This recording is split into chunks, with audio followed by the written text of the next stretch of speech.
Alright, so now we come to chapter 2 of the Quenta, Aule and Yavanna. And this one basically, Aule, being impatient, wants to make children of his own, things that he can love and teach. And so he makes the dwarves in secret. Iluvatar confronts him, and he says, I'm going to read it.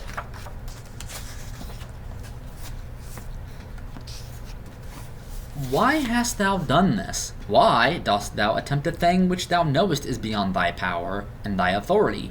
For thou hast from me as a gift thy own being only, and no more, and therefore the creatures of thy hand and mine can live only by that being, moving when thou thinkest to move them, and if thy thought be elsewhere, standing idle. Is that thy desire?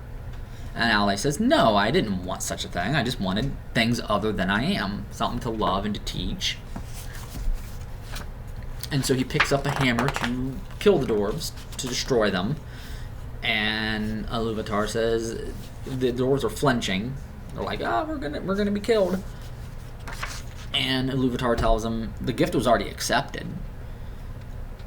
But they have life because I gave them life. And then the lesson here is, God is the only one that can create life. We may think that we can, or that we could extend our lives, but there is a cutoff point. We cannot have salvation apart from God. We cannot have life apart from God. Only God can make living things. Satan can't even do that. And so here with Melkor, he's prohibited from doing such a thing. Although he's going to try, of course. And then Iluvatar tells Aule, dwarves are going to have to sleep because they cannot come before my children come. And so that's the end of that. So Aule goes to Yavanna and tells her what happened. She's saddened by this.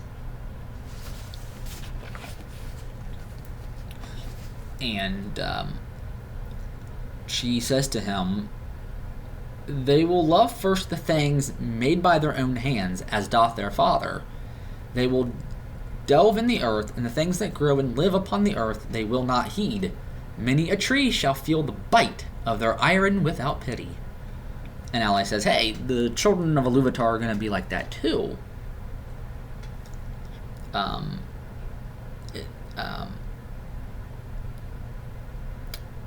Eru will give them dominion, and they shall use all that they find in Arda, though not by the purpose of Eru, without respect or without gratitude. And so she ends up going to Manwë and saying, hey, is it true that when the children awake, this is going to happen? And, he says to her, if thou hadst thy will, what wouldst thou reserve? Of all thy realm, what dost thou hold dearest? All have their worth, said Yavanna, and each contributes to the worth of the others. But the Kelvar can flee or defend themselves, whereas the Olvar that grow cannot. And among these I hold trees dear. And so he goes and counsels with Iluvatar, and this is what happens. He is going to send the great eagles to protect all the Kelvar, and the Olvar will have the shepherds of the trees. Of course, we're talking about the Ents here. So this is the origin story of the great eagles, the Ents, and the dwarves, how they came into being. A very, very short chapter.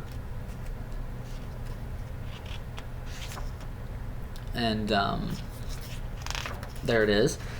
And of course, in the next chapter, we're going to get to finally, we are going to get to the awakening of the firstborn children of Iluvatar, the elves. And it is after the elves, that's when the dwarves are allowed to wake up. Aule, of course, made 7 dwarves, and made spouses for 6 of them. The 7th, of course, is Idurin, who would dwell in Khazad-dûm, or Moria, as it would later be known. And it is said that he is reborn and his children. Now, Tolkien didn't believe in reincarnations. I don't think that actually is what happens. I just think a child is born, and they'll say, oh, well, this child resembles Durin, so we're going to name him that. Oh, he's the reincarnation. And then it also says that the dwarves have a place in the halls of Mondos, where the elves will go, obviously, when they die, for a short time. And that in the end, the dwarves will help rebuild the world at the very, very end of time. Whereas, with the elves, of course, they live as long as this earth lasts. So, there you have it. Very short chapter. So when I get back to reading again, which I might read another chapter later, the way I usually do this is because I like to read a lot, so every time I do a chapter, I'll do a video. If the topic is short enough and I can squeeze 2 into a 8-9 minute video, I will do that as well. But that's a lot of content I got coming up. But I love talking about this stuff, and I'll continue forever. But anyway, that is all for now. I will catch you all later.